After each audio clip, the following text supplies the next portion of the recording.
Boa noite. E nosso terceiro encontro a respeito dos modelos de Fraiete. Hoje vamos tentar ver um pouco mais o diagnóstico, os elementos básicos que vão permitir tomar uma decisão em função da lesão que você encontrou, guiado pelas ideias do Fraiet, hein? Vou repetir um pouco isso, e como que você pode chegar a mobilizar ou manipular. Hein? E vai ser uma conversa a respeito disso, como restaurar o movimento. Globalmente, um osteopata é um restaurador de movimento que existia antes, e agora não existe mais, e você vai tentar recuperar esses movimentos para ter um movimento muito mais repartido, harmonioso, repartido, etc. Alors, para isso, vamos precisar começar a desenhar um pouco, e eu vou tentar desenhar agora com meu programa, se eu consigo fazer funcionar ele. Meu programa que não quer fazer. Ah, ele está fazendo.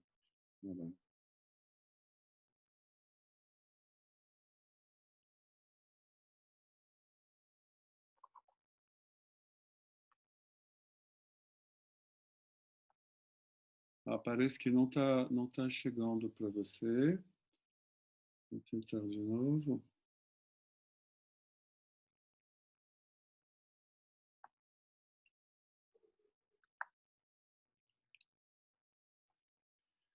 Parece que não está conectando com você. Oh, que chatice hoje.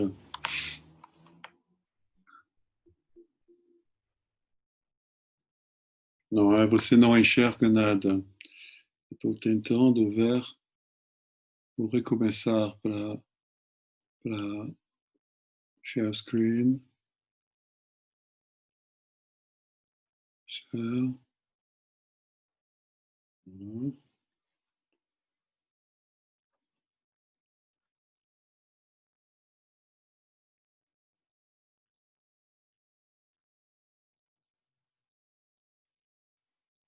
Voilà, parece que agora funciona.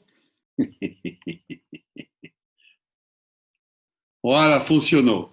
Alors, realmente o curso começa agora. Alors, nós estamos nos modelos de Mr. Fraiet. Eu lhe lembro que globalmente é a mesma ideia do que as pessoas que fazem reeducação postural, a mesma coisa que os anatomistas, a mesma coisa que os açougueiros. Tem duas maneiras de utilizar sua coluna. Uma maneira que é chamada de postura, ou uma maneira que é chamada de easy flexion, é a mesma coisa, a postura, ou para easy flexion, para Fraiet, é a mesma coisa, ou uma situação não de postura, ou uma história de movimento, né? Ou se você prefere, de dinâmica. Né? Fraiet, ele vai chamar aqui de movimento de tipo 2, isso era movimento de tipo 1, e ele vai falar que isso necessita o contato, uma participação facetar. Alors, o que é importante a entender nesse conjunto é isso não existir muito outra vez, é que quando você fala de postura do sistema 1, se trata essencialmente de grupo. São um conjunto de vértebras que vai ajudar a compensar. E, globalmente, quando você tem o comportamento de tipo 2, geralmente tem movimento que associa a isso, mas quando se produz uma lesão. Essa lesão será geralmente uma lesão isolada. Tá?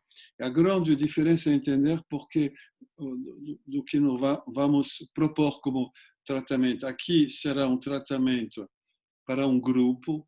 Globalmente será mais fácil fazer isso é músculo-energia e uma lesão isolada, nós podemos tratar ela com técnicas precisas sobre os processos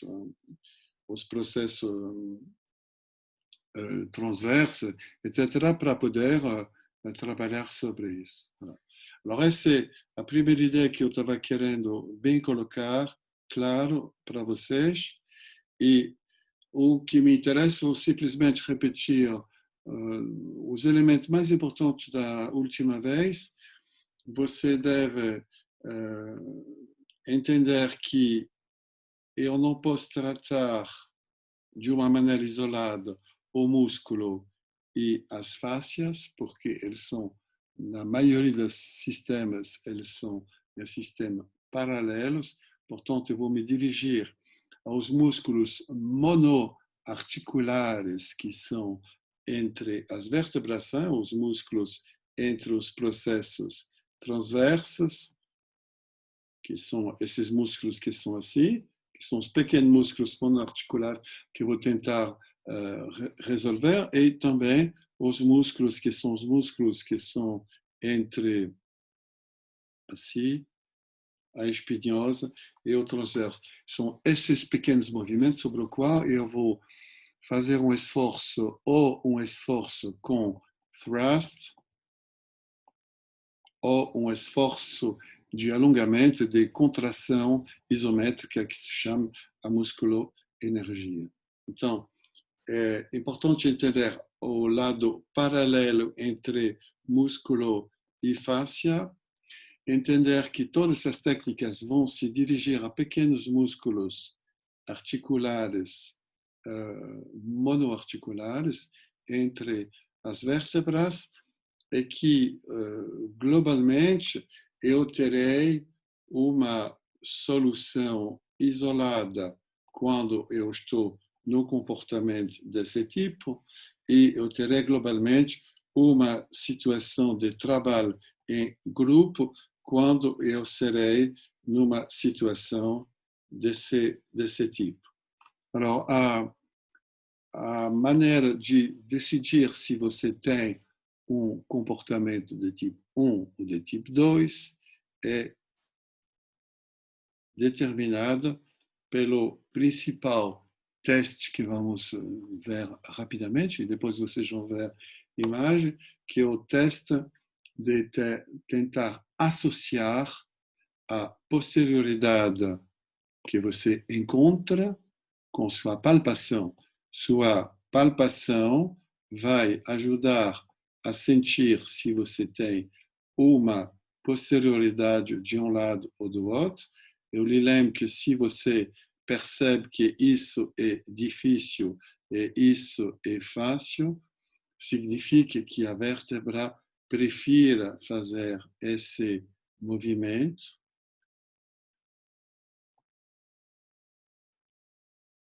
E que, portanto, a restrição ela está nesse movimento. E lembro que a osteopatia não falamos de restrição, a gente fala de liberdade. Isso é um movimento normal, isso é um movimento que tem uma lesão, porque você vê que tem uma disparidade. Você vê que tem uma disparidade entre o movimento livre e o novo movimento, que é o movimento restrito. Eu vou chamar essa lesão que você vê aqui pelo movimento livre. Alors, parece um pouco absurdo no início, mas não é, vocês vão ver. É uma lesão de rotação externa, significa que a rotação externa é mais fácil do que a rotação interna. Eu vou tentar restaurar a rotação interna. Alors, o que é rotação oposta à lesão? O que é interessante aqui é que o seu problema a resolver é isso, né? Enquanto eu vou dar um nome à lesão assim. Alors, a grande questão a entender é se eu estou na frente de uma lesão de compressão ou uma lesão de tração. Alors, nós passamos bastante tempo, todas essas aulas, a bem fazer a diferença entre compressão e tração. Compressão e tração, e nós aplicamos isso às facetas, às lesões, dizendo que uma compressão é uma convergência de facete, enquanto uma tração é uma divergência de facete. E nós vimos, porque nós estudamos isso diversas vezes, que quando você está na frente de uma lesão de extensão, é a mesma coisa que falar que é uma lesão de compressão. E nós vimos que a lesão de extensão globalmente vai comprimir as facetes, que são atrás, assim, vai comprimir as facetes, aproximar os processos espinhosos, mas o que é interessante é que ele vai comprimir a facete de que lado? Do lado da lateroflexão, porque você entende que a lateroflexão vai ainda mais comprimir o lado da lateroflexão. Eu me lembro que isso se chama uma lateroflexão desse lado. A lateroflexão e a osseopatia é a mesma coisa que a concavidade. Portanto, se você associa a extensão e a lateroflexão, e que você está no comportamento de tipo 2, eu expliquei tudo isso outra vez, você forçosamente terá uma situação no qual a rotação e a lateroflexão, que são do mesmo lado, determinam o lado que é comprimido. Globalmente, uma ERS direita significa uma faceta direita que é em situação de compressão, ou se você prefere, situação de convergência. A grande questão é como que eu vou descobrir isso. Hein? Vai ser um teste que vamos fazer daqui a um minuto.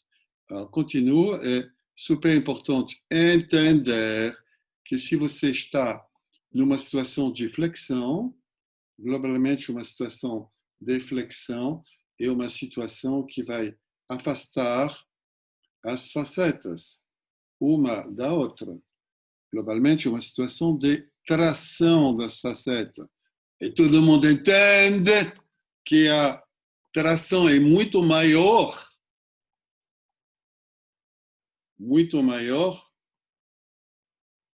do lado oposto à lateroflexão. Essa situação, ela traciona as facetas por causa da flexão, mas ainda mais, traciona ainda mais por causa da lateroflexão, mas você entende que é do lado oposto ao nome da lateroflexão. A lateroflexão é chamada pela concavidade. Portanto, para dar um exemplo, se eu falo de F, R, S direito, seja bem claro que o problema dessa lesão é uma faceta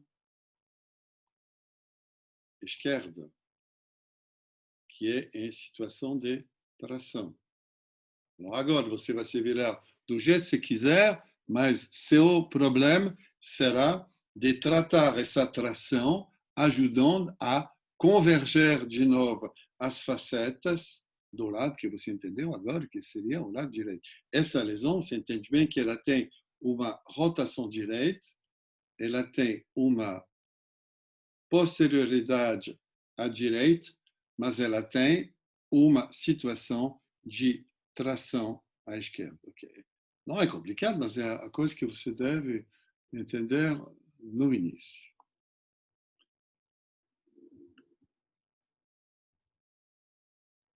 Como que eu consigo saber se eu estou na frente de uma lesão de flexão de extensão? Eu devo primeiro fazer a diferença entre um grupo e uma vértebra isolada. É a primeira coisa que você deve fazer. Como que eu sei que tem um grupo? Porque eu apalpo e eu vejo que tem um grupo de vértebra que é posterior, por exemplo, não sei, lá te dou um exemplo, que é posterior à direita. Se você tem isso, você pode achar que é uma escoliose. Alors, se é uma escoliose, ela vai ser chamada como essa escoliose? Será uma escoliose, você vê que é rodada à direita, porque você vê a possibilidade à direita. Não? E se é uma escoliose, você entendeu que é uma compensação. Portanto, você tem uma lateroflexão do outro lado. Voilà. E geralmente é associado com uma posição neutra. Portanto, quando você vai tocar isso, você vai ter uma sensação um pouco de lateroflexão para a esquerda e é talvez muito difícil a perceber isso, o que você pode perceber, que isso não é complicado a fazer, você coloca seu paciente numa maca, numa situação de cavalo, assim, você vê assim, a pessoa que está assim, e você vai entender que se você cria uma translação com sua mão nesse sentido, é a mesma coisa que criar uma lateroflexão para esse lado. Portanto, se você encontra um grupo em rotação à direita, é muito provável que seja quase certo, que é uma escoliose. Portanto, você vai sentir essa translação muito mais fácil do que essa translação. Então, coloque seu paciente em situação de cavalo, lá sobre a maca, segura aqui com sua mão lá, o ombro do paciente e com a sua outra mão, assim, você vai tentar bem empurrar nessa direção para poder ver se você consegue inclinar, deslocar a coluna para criar uma lateroflexão. Portanto, o diagnóstico principal de uma lesão de grupo é ver primeiro que tem um grupo, e segundo, é verificar bem se isso é associado com uma lateroflexão do lado oposto. Significa bem que quando você vai fazer sua palpação, eu lhe aconselho realmente de fazer uma palpação associada com esse movimento. Você faz esse movimento de translação, você faz a entender que esse movimento, você vê a pessoa que está sentada assim, se esse movimento é mais fácil de translação, nesse sentido, pela direita, significa que a pessoa prefere fazer uma lateroflexão esquerda. Uma vez você entendeu isso, que não é complicado, que seja lombar, ou que seja dorsal, que seja lombar ou dorsal, é a mesma coisa, lá você vai poder se interessar depois nos outros elementos que vamos ver. Right? Portanto, primeiro, fazer a diferença entre grupo e isolado. É isso a grande coisa a entender. Globalmente, grupo é o comportamento número 1 e isolado é o comportamento número 2. Ou, se você prefere, o comportamento chamado SR, lateroflexão e rotação em sentido oposto, e o comportamento 2, rotação e lateroflexão no mesmo sentido. Observe bem a convenção da ordem das letras. Eu lhe lembro que a ordem das letras e a ordem cronológica, ou traduzido em português, esse conjunto, você fala, desequilíbrio em lateroflexão é compensado por uma rotação oposta. E aqui você estabelece agora uma rotação é associada automaticamente com uma lateroflexão no mesmo sentido. E vamos ver isso. O exemplo que vou dar isso para explicar bem esse fenômeno é a questão cervical.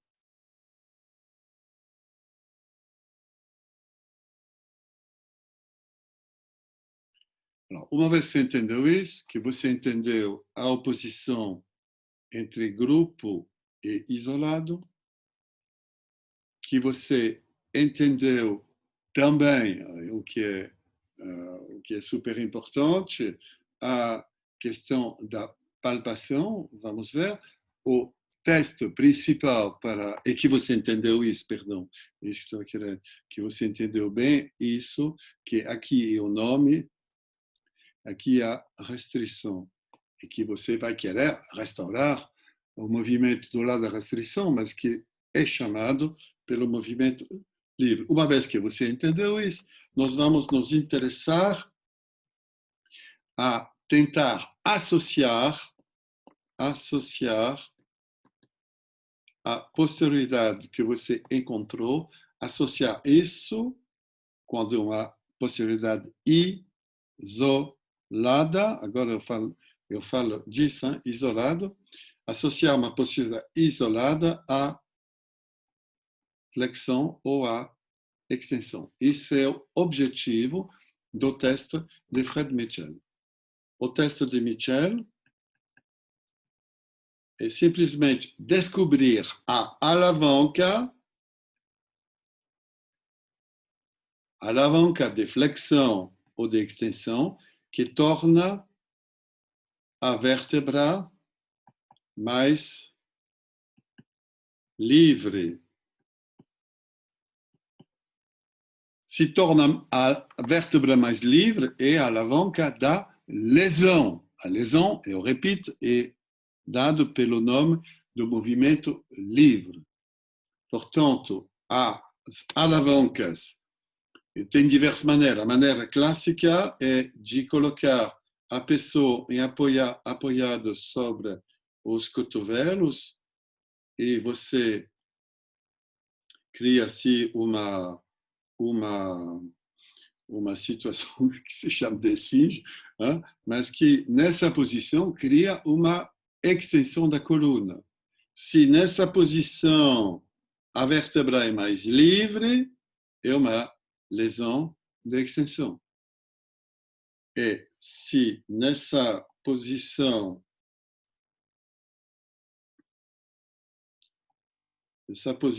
de flexão, você vê que a vértebra é mais livre e que é uma lesão de flexão. Isso não é super complicado. Alors, isso é a base da base. Vou explicar um pouco melhor nesse desenho aqui. A questão, primeiro, é de localizar uma posterioridade. Yes?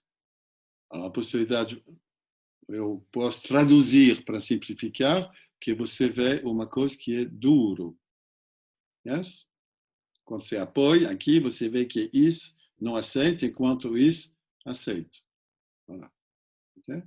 Portanto, você vai, é isso que é a confusão de muita gente, quando você vai colocar a pessoa em extensão, você só vai manter seu dedo sobre o que é duro.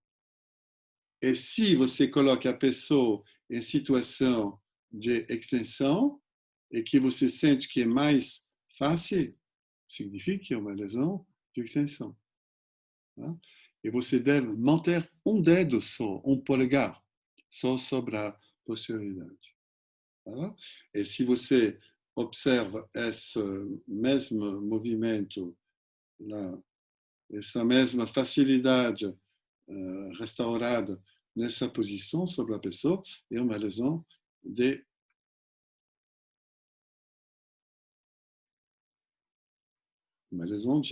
flexão. Yes? Cuidado, isso é uma lesão de flexão. Eu escrevi extensão.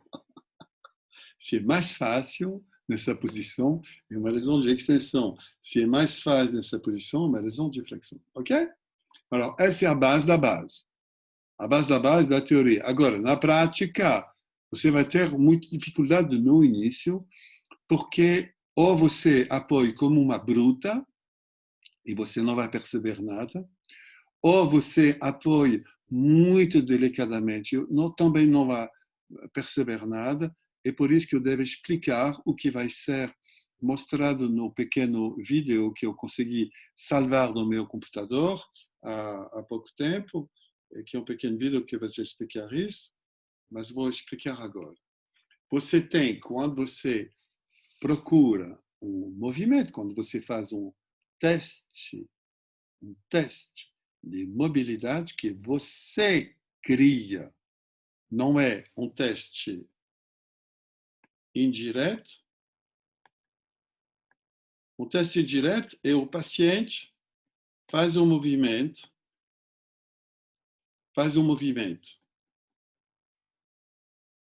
e você observa.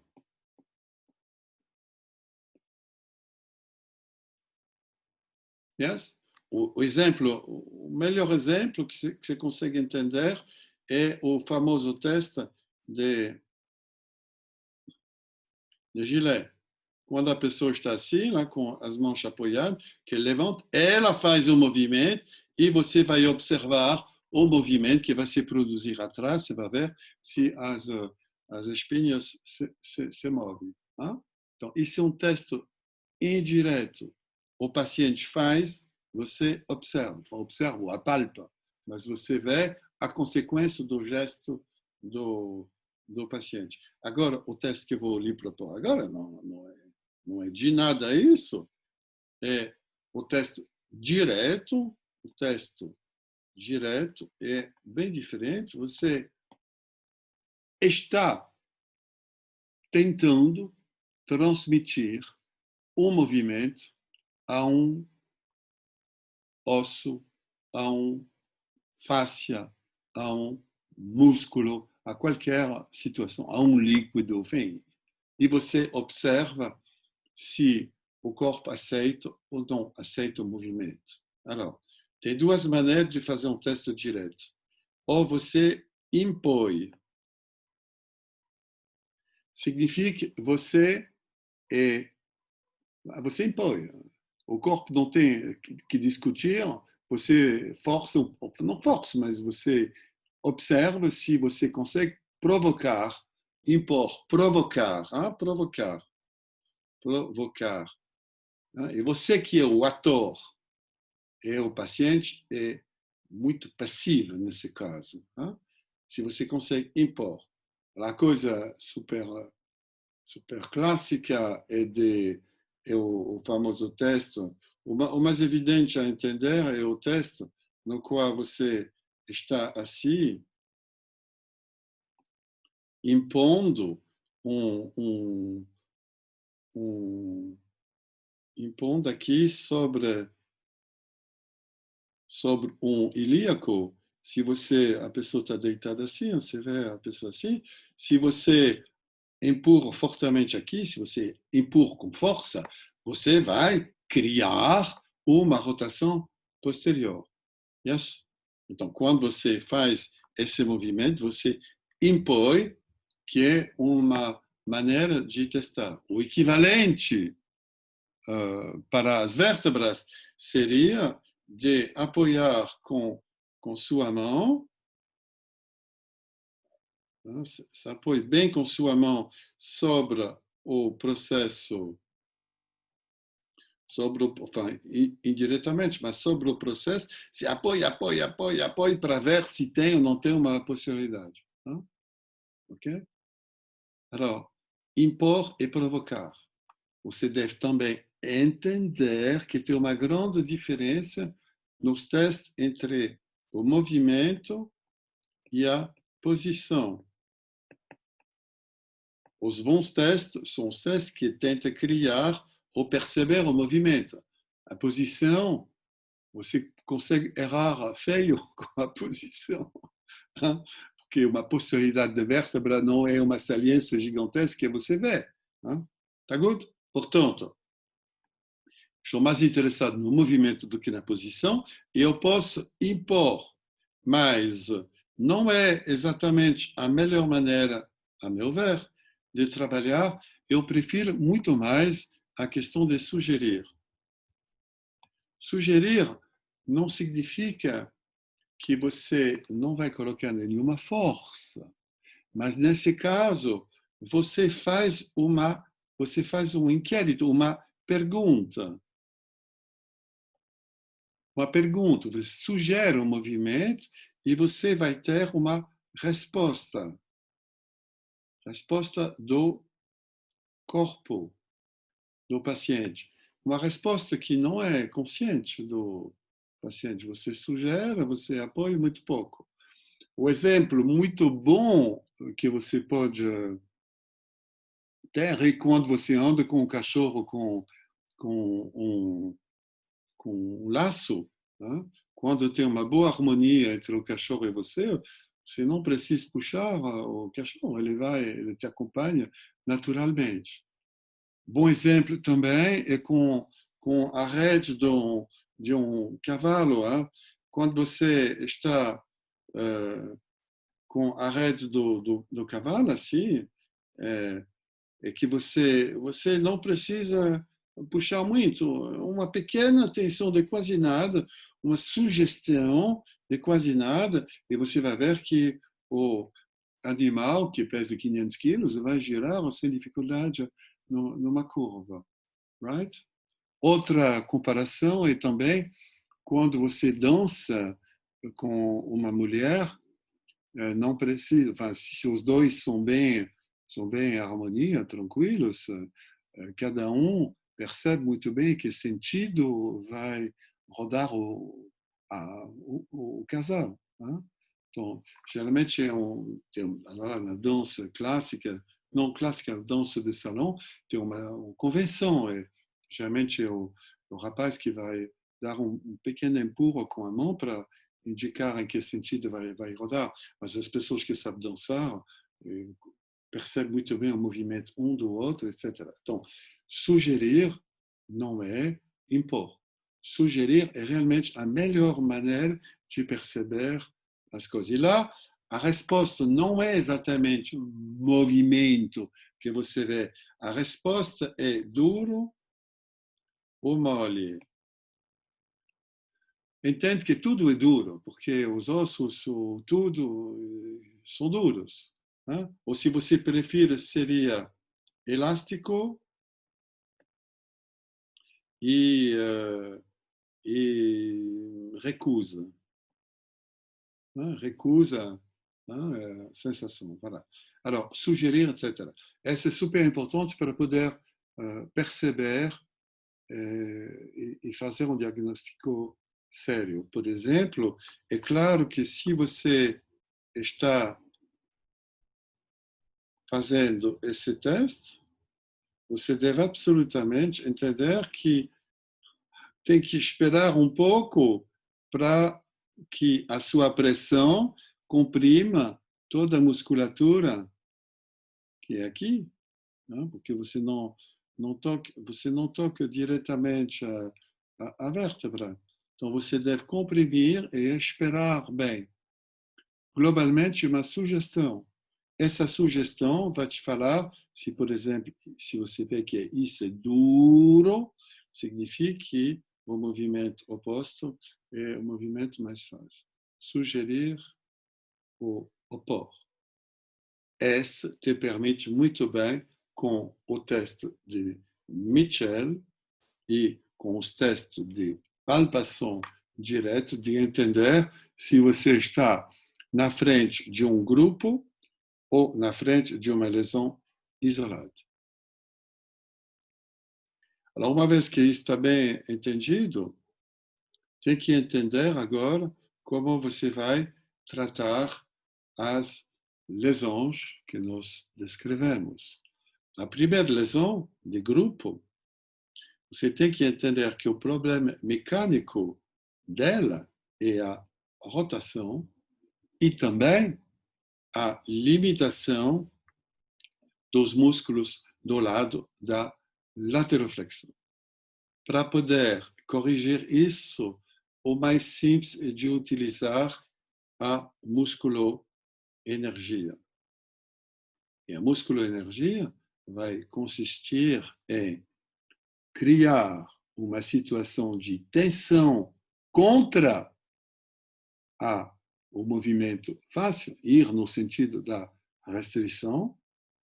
Essa restrição que você vai lutar contra ela, você vai criar o que geralmente se chama de uma barreira, e como você luta contra uma barreira, uma restrição, e essa barreira como uma barreira essencialmente de músculo, geralmente se fala uma barreira motora. Então, vou escrever bem. Então, você, para fazer uma musculoenergia, você tem que determinar uma barreira motora, sim? E depois que você estirou o músculo, pedir a esse músculo a fazer uma contração isométrica. Essa contração isométrica vai permitir obter um efeito fisiológico clássico que se chama o relaxamento pós-isométrico, que é simplesmente a adaptação do receptor principal de tensão, que se chama o fuso neuromuscular.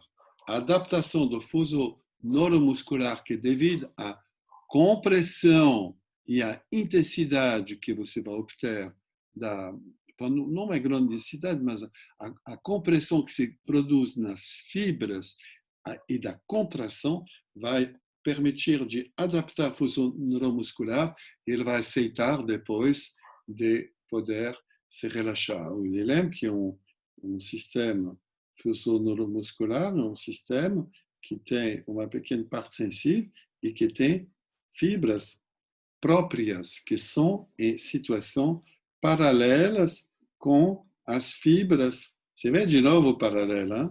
Que são paralelos com as fibras próprias do músculo.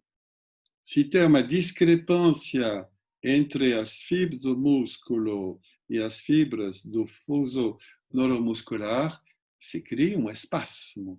O músculo não aceita se alongar. E esse é comandado pelos motoneurônios alfa, e essa pequena aqui, lá, esses pequenos fibras aqui, são comandados pelo sistema gama. Então, acalmar o sistema gama é utilizar a contração isométrica depois de ter colocado o músculo numa leve tensão. Para resumir isso de uma maneira prática, uma lesão é a mesma coisa que um movimento livre e ao contrário de uma restrição. A restrição é no sentido que você vai colocar a barreira motora, você luta contra a restrição e você entende que na direção livre é nessa direção que você vai pedir as contrações isométricas. Alors, exemplo simples, você tem alguém que está com um conjunto de posterioridade do lado direito. Você observa também que a pessoa, na situação de cavalo, você consegue facilmente deslocar para lá e não facilmente deslocar para lá. Então, você tem dois elementos que te deixam pensar que você tem aqui temos que ter uma rotação direita e aqui temos que você tem uma lateroflexão à esquerda. Portanto, essa lesão se chama, se não tem muita flexão, uma NSCR direita, né, e com a lateroflexão esquerda. Eu vou tratar isso com uma barreira motora que será feito em lateroflexão para a direita e rotação para a esquerda. O contrário do movimento livre. E eu vou pedir a esse paciente de criar uma lateroflexão lesional, lateroflexão esquerda, e uma rotação da lesão, rotação direita. Isso são a contração isométrica. Portanto, nessa lesão, contração isométrica serão no sentido da lesão, lateroflexão esquerda e rotação direita, e a barreira motor será fazer o contrário disso. Good? Portanto, eu não vou insistir muito com isso, o que vocês aprendem num curso de osteopatia, com os gestos mesmo. O que é mais interessante agora vai ser de conversar de como podemos tentar resolver a questão da compressão ou da tração das facetas. Então, isso era para uma lesão de grupo, uma lesão de comportamento chamada uma lesão de compensação, né, que você é mais fácil, é mais evidente a tratar isso para iniciantes globalmente com uma técnica de musculoenergia. Alors agora, se você quer tratar uma lesão que se produzia durante um grande movimento dinâmico e que tem uma vértebra que não consegue mais voltar na posição inicial, lá você está na frente de um comportamento de tipo 2, no qual rotação e lateroflexão são no mesmo sentido. E para corrigir isso, a primeira solução que eu lhe propor é de trabalhar com uma técnica de thrust.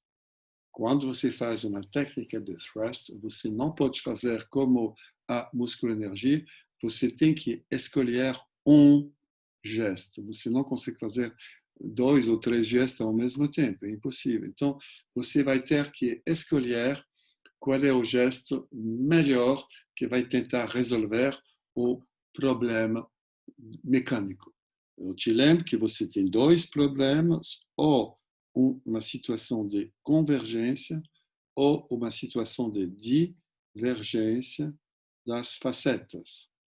A convergência é do lado da rotação e a divergência é do lado oposto à rotação. Que seja bem claro que aqui eu estou numa lesão de ERS e aqui numa lesão de FRS.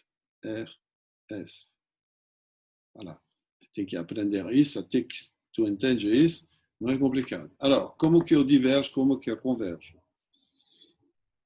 Vou começar com um exemplo mais simples a entender, que é o exemplo lombar. As vértebras lombar têm facetas um pouco especiais que são orientadas de uma maneira bem especial e são orientadas aqui num plano quase vertical, enfin, quase para sagital. E observa, elas são como se elas fossem dentro de um pequeno cilindro, tu vê? Aqui um pequeno cilindro, cujo centro é posterior.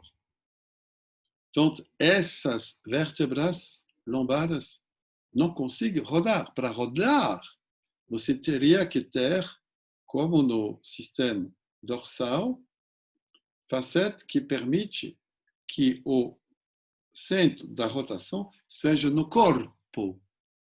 As facetas aqui são facetas que permitem, aqui ao nível dorsal, isso é lombar. Ao nível dorsal, isso permite fazer esse movimento porque eles são orientados de uma maneira que vai ter a possibilidade de ter um movimento cujo eixo de rotação vai passar pelo corpo. Tá? E lá não é, porque o eixo de rotação seria aqui. Portanto, escute bem, quando uma vértebra lombar roda, e roda pouco em relação à outra, você vai ter, de um lado, uma compressão aumentada, e do outro lado, uma decompressão.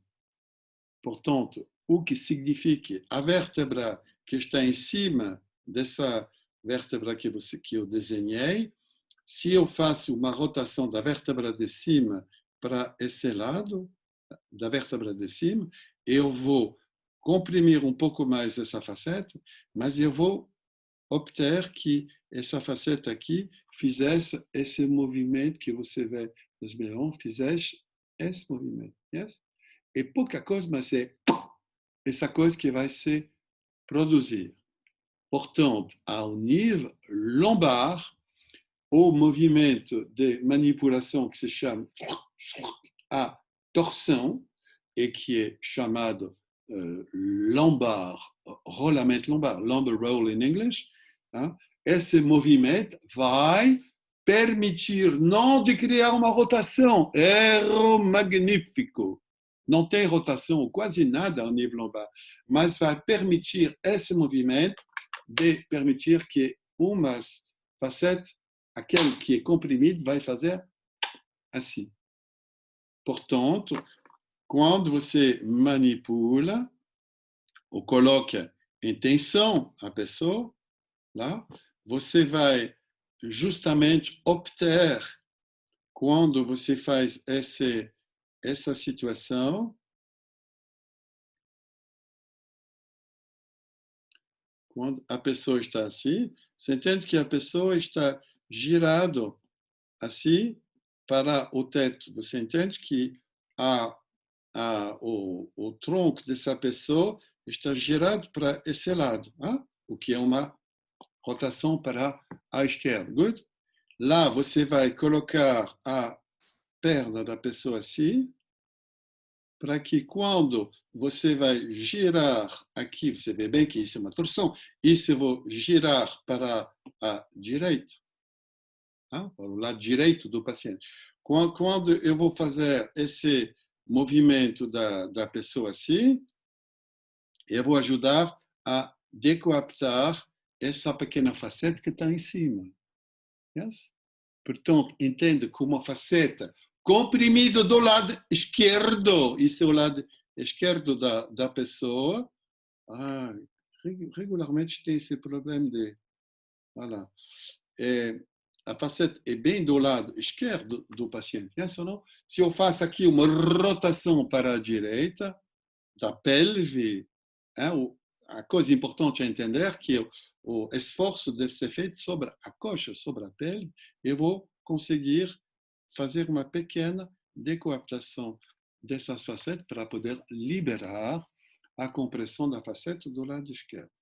Portanto, isso se chama um lumbar roll. Isso eu tratei uma ERS esquerda, uma faceta esquerda que é comprimida, eu crio uma rotação direita da pelve para poder abrir, não abrir, para poder decoaptar essa faceta. Yes? Voilà. Essa é a primeira coisa a entender. Segunda coisa a entender é a famosa associação ao nível do pescoço. Isso vai ajudar muito a entender a manobra. Ao nível do pescoço, vista de cima, eu expliquei bem que ao nível do pescoço tem um trilho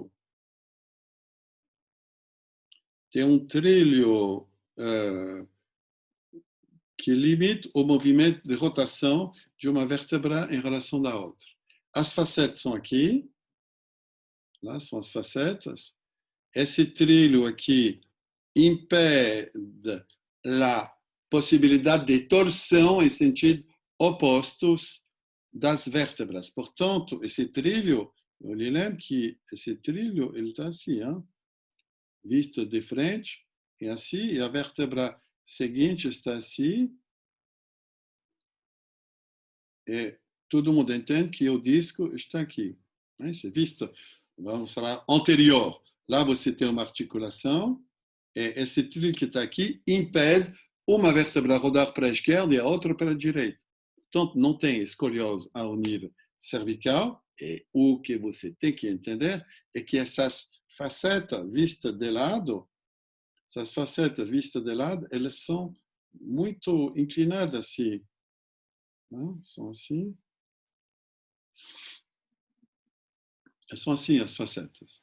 Portanto, essas facetas, quando uma vértebra roda em relação à outra, vou falar de uma vértebra inferior.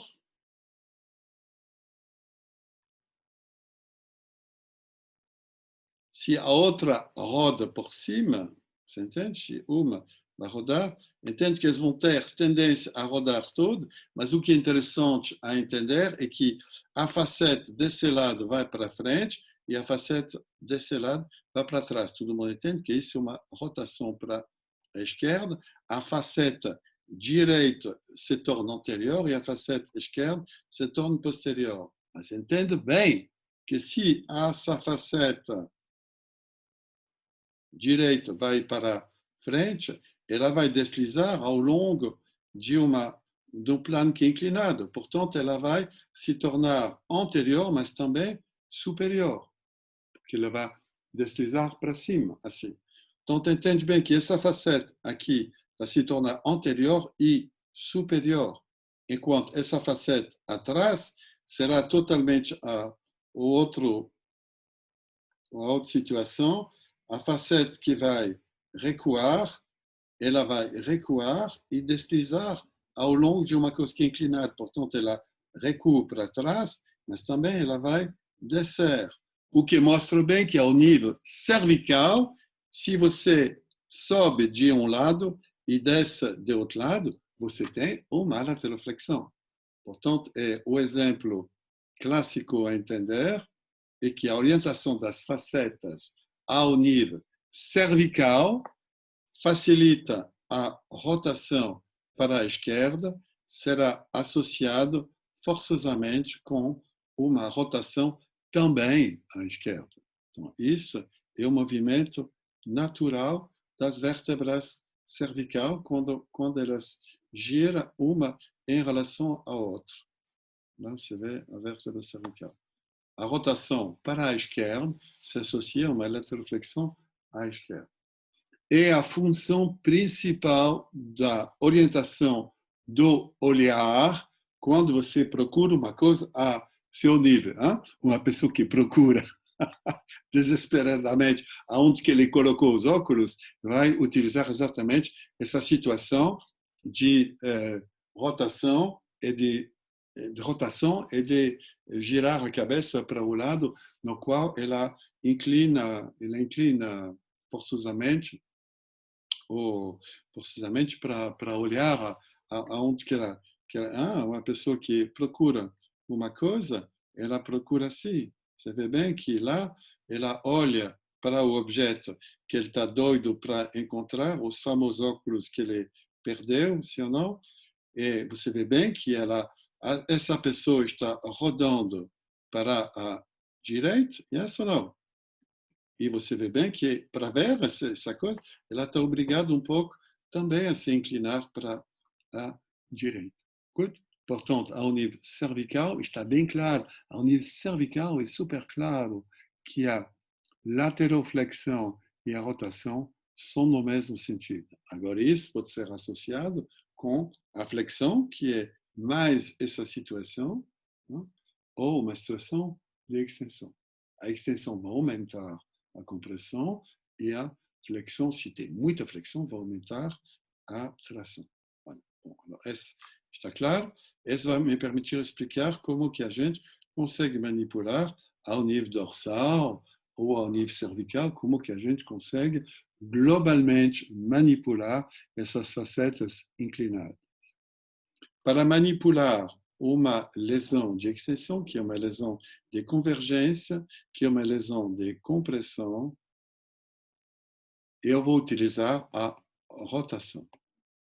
Um thrust e rotação, o que vai me permitir de ou decoaptar como ao nível lombar, assim, ou que vai me permitir de criar ao nível cervical ou ao nível dorsal, que vai me permitir de criar uma decoaptação e um movimento de tração sobre a facette. Alors, você me fala, tração sobre a facette? Sim, mas você poderia muito bem fazer esse movimento utilizando os contatos dos seus dedos para poder estirar entre os processos transversos essas coisas. São as técnicas diretas de mobilização, em particular as famosas técnicas no qual você vai utilizar seus dedos assim e que você vai utilizar o seu pisiforme para poder empurrar um processo transverso numa direção que te interessa. Então, esse não é forçosamente, unicamente o thrust, também pode ser feito com as técnicas, em particular a famosa técnica de pisiforme cruzados. Bem utilizada, ela utiliza essa propriedade de esticar os elementos os elementos da cápsula, etc., para conseguir fazer isso. Ok? Alors, ao contrário, se você tem uma lesão de flexão, que é uma lesão não de convergência, mas de divergência, que é uma lesão de tração, lá você quer, ao contrário, obter, não de diverger, de converger. E para converger, você vai utilizar um thrust, que seja um thrust em lateroflexão. Se você tem essa situação que tem essa vértebra que está super aberta aqui, super tracionada aqui, a solução vai ser de aproximar isso desse lado. Alors, pode ser feito com as técnicas de thrust, ou pode ser feito com as técnicas mais simples, as técnicas eu não consigo, esse é melhor. Pode ser feito com as técnicas de mobilização. Alors, vou dar um exemplo muito simples. Se você tem uma pessoa, vou representar o mais simples que possível, que é isso. Hein?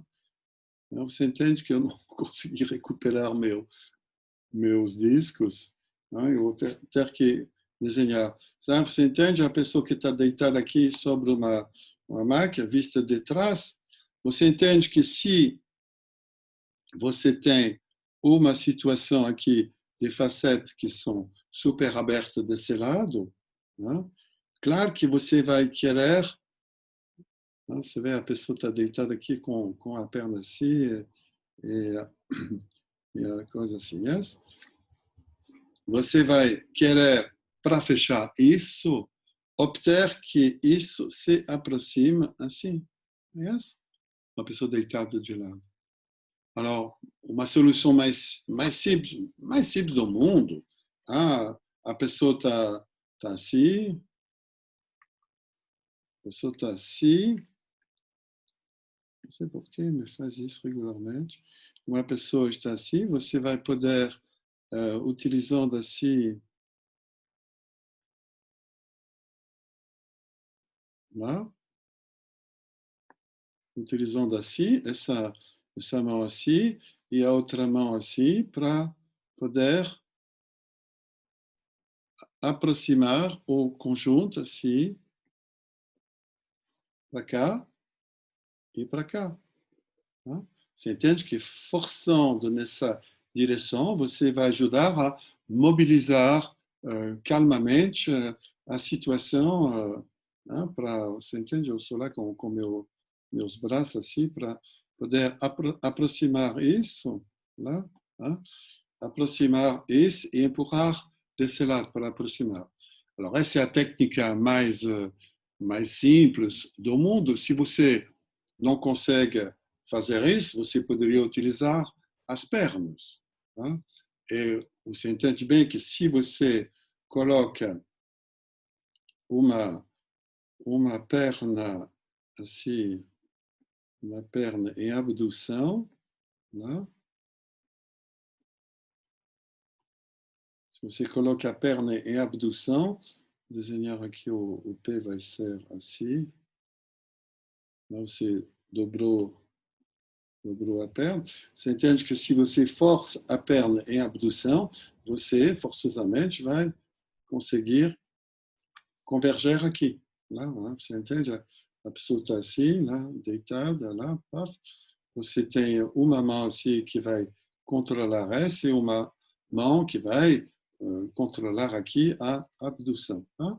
Portanto, globalmente, ou você aproxima as duas situações, ou você cria uma abdução fixando o resto que vai te permitir de converger. Voilà. Alors, essa é para bem explicar a convergência. Outra desenho que vai te ajudar a entender a convergência vai ser de utilizar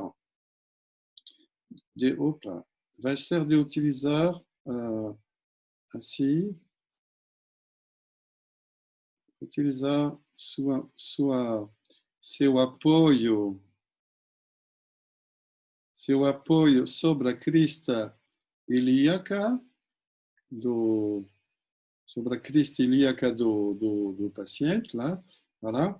E lá você vai sobre essa pessoa que está deitada assim, você entende a pessoa? Lá você vai utilizar o seu peso para poder lá, bem obter aqui, lá você está assim, lá você tem outra mão que é assim, lá, e lá você vai puxar a pessoa assim, com sua mão assim, mas lá você vai utilizar o peso do seu corpo para poder bem empurrar com o peso e empurrar com toda a força do seu peso aqui, empurrar sobre esse antebraço para poder assim, de novo, te explico, fechar desse lado, comprimir desse lado. Voilà. Alors, essa é uma técnica super habitual para poder fechar, voilà. Ao nível cervical, e eu vou terminar com esse desenho, ao nível cervical. Ao nível cervical, se eu quero converger de um lado, eu vou utilizar sobre a pessoa que seja deitada assim, eu vou utilizar uma técnica um pouco mais sofisticada, mas é exatamente a mesma técnica. A pessoa está assim. Se eu desejo fechar desse lado, vou me virar para dar aqui uma certa lateroflexão desse lado, você entende? Para fechar desse lado. E para respeitar o funcionamento da pessoa, eu vou colocar um pouco de rotação para o outro lado. Voilà. É claro que quando eu faço isso, como eu desejo fechar assim, eu vou ter minha mão que será apoiada discretamente esse, sobre essas facetas aqui. Você vê, minha mão está apoiada sobre esse processo transfer desse lado. Voilà.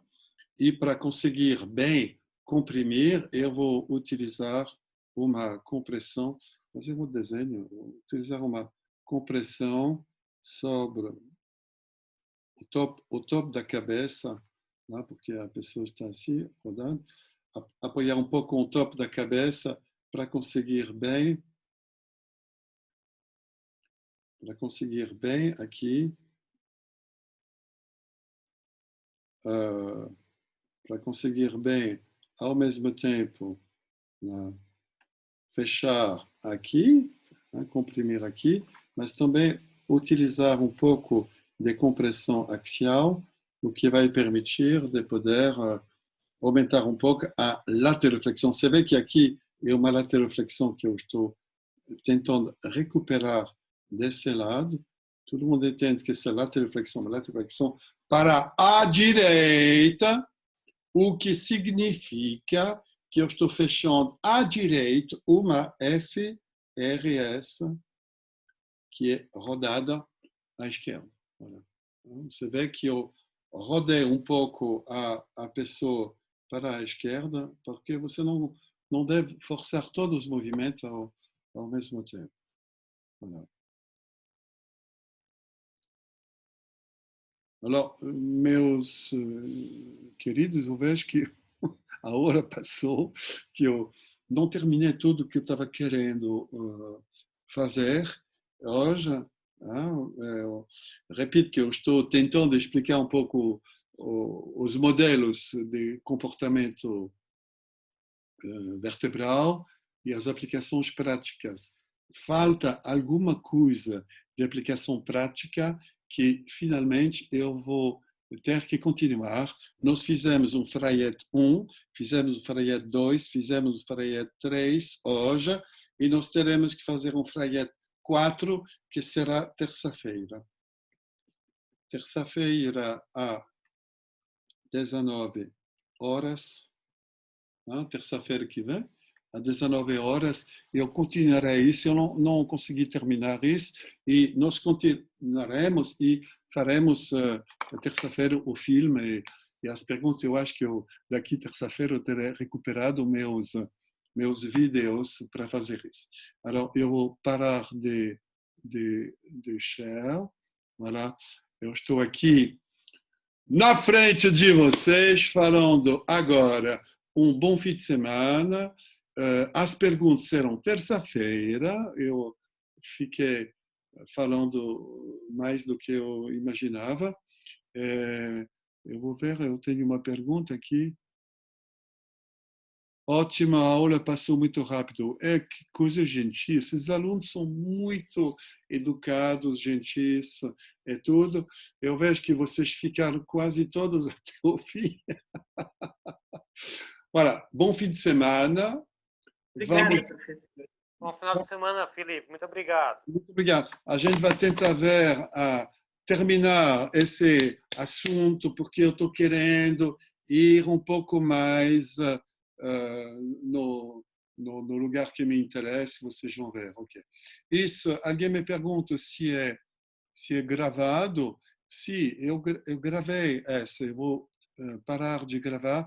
Eu gravo e depois eu edito com um programa secreto que eu consegui recuperar e eu coloco essa aula, eu vou colocar na internet, no meu canal. Eu repito, eu tenho um canal que se chama Felipe Manoir, sobre o YouTube, você pode olhar, tem diversas coisas interessantes. Tem coisas que são em espanhol, coisas que são em português, mas espanhol e português você consegue muito bem entender. Tem bastante, eu acho, coisas que são explicadas e legais. Voilà. Um beijo e um abraço. Até logo. Tchau, tchau.